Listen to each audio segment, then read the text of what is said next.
Salut, c'est Sondé. Alors aujourd'hui, on va parler de dépression et dans cette vidéo, je me pose de donner plein d'astuces en fait pour sortir de la dépression. Pourquoi déjà parler du sujet? Parce que je me suis rendu compte que c'est un problème qui revient souvent.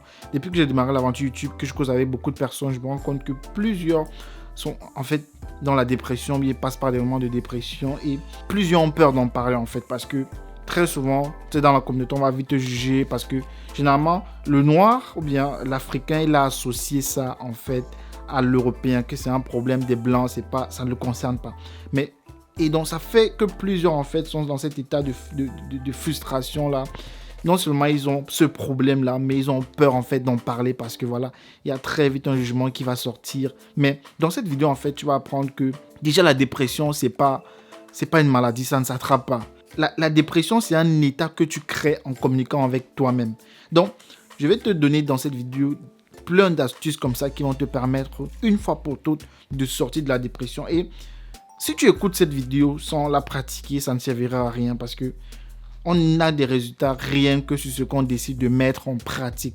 Alors, je sais très souvent, chaque fois que je suis en communication avec ces personnes-là et que j'essaie de les aider, et plusieurs, en fait, tu sens très vite que les gens se dressent, en fait, contre l'aide que tu veux les apporter. Tu as l'impression que, voilà, il y a des barrières, en fait, qui trahissent, avec des excuses, comme quoi tu n'es jamais passé par la dépression, tu ne sais pas par quoi je passe. Trop d'excuses, en fait, pour ne pas se laisser aider. Et c'est une partie aussi de ce qui explique des réunions interminables sur les psychiatres, parce que également chez les Blancs, quand tu es dans la dépression et qu'on te donne un psychologue, c'est plein de réunions, c'est plein de séances avec le psychologue comme ça que tu dois faire, alors que c'est quelque chose qui est relativement simple pour sortir de cet état-là, parce que c'est pas quelque chose, c'est pas une maladie. Il n'y a pas un traitement, non, c'est un état que tu crées en communiquant avec toi-même. Alors dans cette vidéo, tu vas d'abord comprendre ce qu'est la dépression. Peu importe les raisons que tu donnes à ta dépression aujourd'hui. Est-ce la perte d'un être cher? Est-ce parce que tu as reçu beaucoup de paroles qui t'ont rabaissé, qui t'ont tout le temps fait comprendre que tu ne valais pas, tu n'avais pas de valeur et plein de choses comme ça. Tu as été peut-être victime des personnes qui ont été des pervers narcissiques. Bref, plein de raisons qui peuvent aujourd'hui expliquer la raison pour laquelle, en communiquant avec toi-même, tu t'es mis dans cet état de dépression-là. Aujourd'hui, de manière très simple, tu vas découvrir une fois pour toutes comment sortir de cet état-là.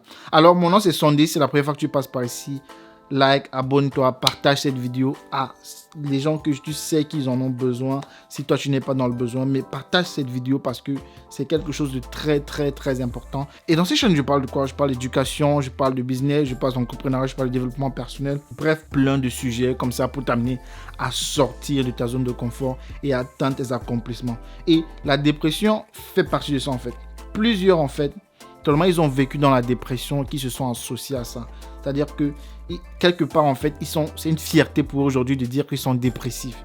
Alors qu'il n'y a rien de glorieux dedans, il n'y a rien d'appréciable, il n'y a rien d'enviable dans la dépression. Mais c'est juste que à force de vivre dans cet état-là, ils ont fini par s'identifier à cela et ils vivent quelque part dans ce monde-là en fait, croyant que c'est comme ça qu'ils doivent vivre tout le temps. Mais la réalité c'est que même des gens que tu vois ils sont dépressifs et qui n'apprécient pas cela, ils connaissent des moments de bonheur.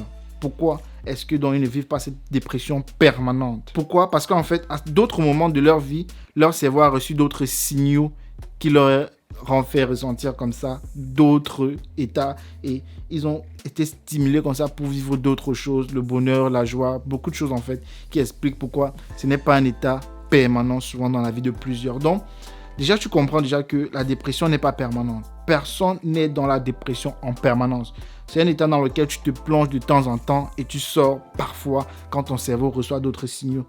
Alors, contrairement aux maladies, tu ne peux pas être malade, par exemple, avoir des terribles maux de ventre et la seconde d'après ça part. Non, ça ne part pas, ça reste là parce que quoi? Tu as attrapé une maladie. Donc voilà, tu ne peux pas guérir comme ça et retomber. Non. C'est la maladie est là et jusqu'à ce qu'elle soit guérie. Mais la dépression, c'est tout autre. Donc, première chose que tu dois noter ici, c'est que la dépression, c'est un état que tu crées comme ça en communiquant avec toi-même. Alors, quand je dis que c'est un état que tu crées en communiquant avec toi-même, c'est parce que c'est quelque chose qui se crée à deux niveaux. Au niveau physiologique et au niveau émotionnel. Tu vas par exemple te rendre compte que en baissant les yeux, en baissant le regard et en baissant les épaules, tu vas te sentir plus déprimé, que si tu fais le contraire de ça, c'est-à-dire que tu lèves le regard et tu hausses les épaules. Alors il suffit juste de regarder leur position physiologique et tu sais que cette personne actuellement est en train de vivre une dépression. Pourquoi?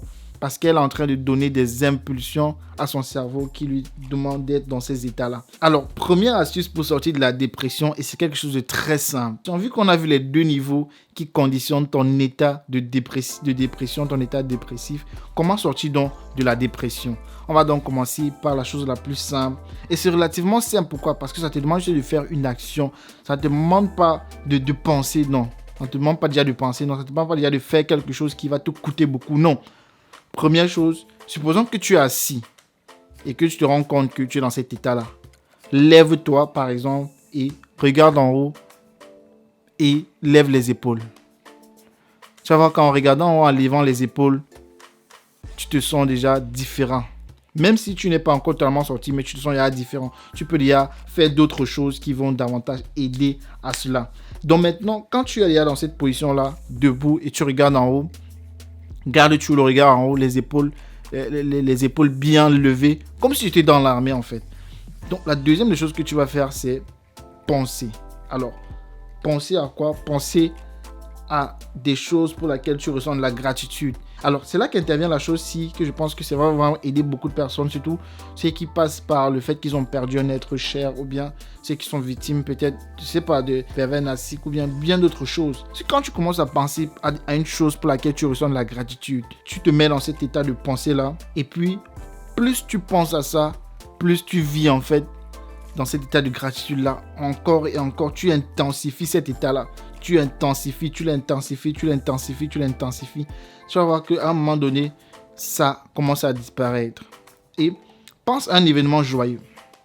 Pense à quelque chose de joyeux, quelque chose qui va t'aider davantage à pouvoir ressentir davantage, de recevoir de la gratitude et de la joie. C'est comme ça que plus tu vas penser à ça, plus tu vas te rendre compte que ton état change de plus en plus. Change de plus en plus. Alors, là, la première chose à laquelle on est heurté ici, quand tu as déjà fait cet exercice-là, quand tu as fait déjà ces deux premiers exercices-là, c'est que comment faire que ça devienne permanent? Parce que tu te rends certainement compte que voilà, tu as fait, mais qu'advient-il maintenant si tu décides encore de t'asseoir à nouveau, que tu te retombes dans cet état de dépression-là? Maintenant, tu vas faire ce que j'appelle des ancrages. Les ancrages, c'est un terme qu'on apprend dans la PNL, qui est la programmation neurolinguistique. C'est en fait de associer un état à un signal. Et ce sont des études qui ont été faites par exemple avec des chiens de Pavlov qui ont donné un signal, et pendant qu'on donnait un signal, on donnait la nourriture au chien. Donc plus tard maintenant, qu'est-ce qu'on a commencé à faire? On a commencé à faire le signal sans donner la nourriture au chien. Donc chaque fois que le chien entendait maintenant le signal, il commençait à baver parce qu'il savait que c'est la nourriture qui arrive. Donc c'est un peu ce axe-là qu'on est en train de vouloir faire à notre cerveau, parce que les psychologues en fait savent que l'homme fonctionne un peu quelque part comme un animal, tu vois. C'est vrai que c'est un animal évolué d'après la science, mais l'homme fonctionne quelque part dans tous les cas comme un animal, c'est-à-dire qu'il réagit aux stimuli. Par exemple, si tu vois quelque chose de brillant, quelque chose de fort, quelque chose directement, ça ne t'envoie pas le même signal que si tu vois quelque chose de sombre et de pas clair. Tu vois, c'est différent. C'est pour ça que les films, par exemple, jouent bien avec ces trucs-là. Ils savent comment créer des émotions chez les téléspectateurs. C'est la même chose, en fait, qu'on veut faire là maintenant. Donc, supposons que tu es maintenant encore dans cet état-là. Tu es debout, dans cet état de gratitude, dans cet état de joie, dans cet état de plénitude-là. Qu'est-ce que tu vas faire? Moi, ce que, par exemple, je te conseille de faire, c'est quelque chose, en fait, qui est anodin. Supposons, par exemple, que dès que tu es dans cet état-là, tu vas encore réagir à un niveau physiologique. Supposons que tu vas faire un son de la main, le son-ci, en disant oui. Et chaque fois que tu vas faire ça, bien, tu vas faire ouf. Donc, si tu le fais bien, tu vas te rendre compte que même lorsque tu seras assis et que tu vas faire ça en disant ouf ou bien oui, tu vas te rendre compte que directement, le cerveau reçoit cette nouvelle impulse-là et ça te permet en fait de sortir en fait de cet état-là.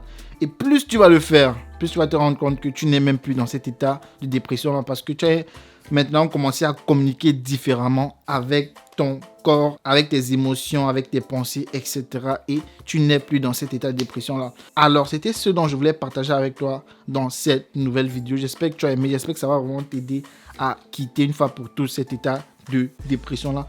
Bref, si tu as d'autres questions sur le sujet, n'hésite pas à me contacter ou bien écrire en commentaire. C'est avec grand plaisir que je vais te répondre et je vais te donner d'autres éléments comme ça qui peuvent davantage t'aider, parce que souvent des gens ont besoin d'un accompagnement un peu plus profond pour les aider pas à pas, parce qu'ils ont du mal à mettre simplement en pratique cela, et ça me ferait très plaisir de pouvoir t'aider. Alors cela dit, on se donne rendez-vous très bientôt pour une prochaine vidéo. Ciao.